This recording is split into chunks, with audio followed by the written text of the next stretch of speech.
لبنان کے دارالحکومت بیروت میں ہونے والے پراسرار اور خوفناک دھماکوں کی حتمی نوعیت کا تو فی الحال تعین نہیں کیا جا سکا، تاہم حکومتی ذرائع ان افواہوں کی تردید کرتے ہیں کہ یہ کوئی بیرونی تخریب کاری کا واقعہ ہے۔ ابتدائی تحقیقات کے مطابق بیروت کے ساحلی علاقے میں موجود ایک ڈپو میں 2700 ٹن امونیم نائٹریٹ 6 برس قبل ذخیرہ کیا گیا تھا، جس کے پھٹنے سے 100 سے زائد افراد جان کی بازی ہار گئے۔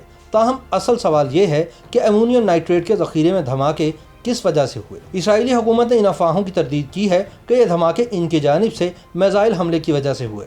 اس طرح کی افواہیں سننے میں آئی ہیں کہ ڈپو میں ویلڈنگ کا کام جاری تھا، جہاں سے چنگاریوں نے بڑھ کر آگ کی شکل اختیار کی اور پھر امونیم نائٹریٹ کے ذخیرے کو اپنی لپیٹ میں لے لیا، جس سے دھماکے ہوئے اور سینکڑوں لوگ جان کی بازی ہار گئے۔ یہاں سوال پیدا ہوتا ہے کہ امونیم نائٹریٹ آخر اتنا خطرناک مادہ کیوں ہے اور اسے اتنی بڑی مقدار میں اتنے برسوں سے ذخیرہ کر کے کیوں رکھا گیا تھا۔ بیروت میں دھماکوں کی ٹائمنگ پر بھی سوال اٹھائے جا رہے ہیں، کیونکہ یہ دھماکے ایسے وقت میں ہوئے ہیں جب لبنان کے سابق وزیر اعظم رفیق الحریری کے قاتلوں کو سزا سنائی جانے والی تھی۔ یاد رہے کہ رفیق حریری کو کچھ عرصہ قبل ایک کار بم دھماکے میں شہید کر دیا گیا تھا۔ ماہرین کے مطابق امونیم نائٹریٹ دراصل نائٹروجن، ہائیڈروجن اور آکسیجن پر مشتمل کیمیکلز کا مجموعہ ہے۔ امونیم نائٹریٹ بو کے بغیر قلمی صورت میں پایا جانے والا ایک شفاف مادہ ہے جو عام طور پر کھاد کی تیاری میں استعمال ہوتا ہے۔ زراعت میں امونیم نائٹریٹ کو کھاد کی دانے دار شکل میں استعمال کیا جاتا ہے، جو نمی کے باعث بہت جلد تحلیل ہو جاتا ہے، جس سے اس میں موجود نائٹروجن مٹی میں شامل ہو جاتی ہے۔ یہ پودوں کی نشو و نما کے لیے انتہائی اہم ہے۔ امونیم نائٹریٹ پودوں کی نشو و نما کے لیے دیگر کھادوں کے مقابلے میں خاص طور پر بہتر خیال کی جاتی ہے۔ معمول کے حالات میں یہ کیمیکل بالکل محفوظ ہے، لیکن یہ آلودگی یا ایندھن کے تیل اور پھر گرمی کی شدت سے پڑنے والے اثرات سے پھٹ سکتا ہے۔ امونیم نائٹریٹ جب 170 ڈگری فارنہائٹ سے زائد حدت پکڑتا ہے تو گلنے کے عمل میں چلا جاتا ہے، لیکن تیز حرارت یا ٹوٹ پھوٹ سے کیمیکل کا ارتعاش ہو سکتا ہے جو امونیم نائٹریٹ کو نائٹروجن، آکسیجن، گیس اور پانی کے بخارات میں تبدیل کر دیتا ہے۔ گزشتہ دہائیوں کے دوران امونیم نائٹریٹ دنیا میں متعدد صنعتی دھماکوں کا باعث بن چکا ہے۔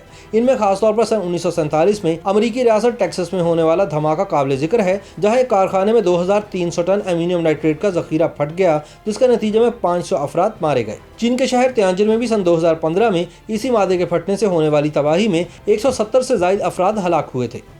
ماہرین کے مطابق امونیم نائٹریٹ مہمیز جیسے کام کرتا ہے، آکسیجن کی مدد سے جلنے کے عمل کو تیز کرتا ہے، تاہم یہ خود آتش گیر مادہ نہیں ہے۔ امونیم نائٹریٹ کے باعث پیش آنے والے حادثات اور اس کے دہشت گردی میں استعمال کے خدشے کے بعد یورپی یونین میں بہت سے ممالک کا مطالبہ ہے کہ کیلشیم کاربونیٹ کو امونیم نائٹریٹ میں شامل کیا جائے، تاکہ کیلشیم امونیم نائٹریٹ تیار کیا جا سکے جو زرعی استعمال کے لیے ذخیرہ کرنے میں بھی زیادہ محفوظ ہے۔ امریکہ میں اوکلاہوما کے دہشت گرد حملے میں امونیم کے استعمال کے بعد اس مادے کے حوالے سے قواعد و ضوابط کو سخت کر دیا گیا تھا۔ ماہرین کا کہنا ہے کہ اس جدید دنیا کی تعمیرات اور ہماری موجودہ آبادی کو خوراک فراہم کرنا امونیم نائٹریٹ کے بغیر ممکن نہیں تھا، یعنی دنیا کو امونیم نائٹریٹ کی ضرورت ہے، لیکن اس کے غلط استعمال کو روکنا ہوگا۔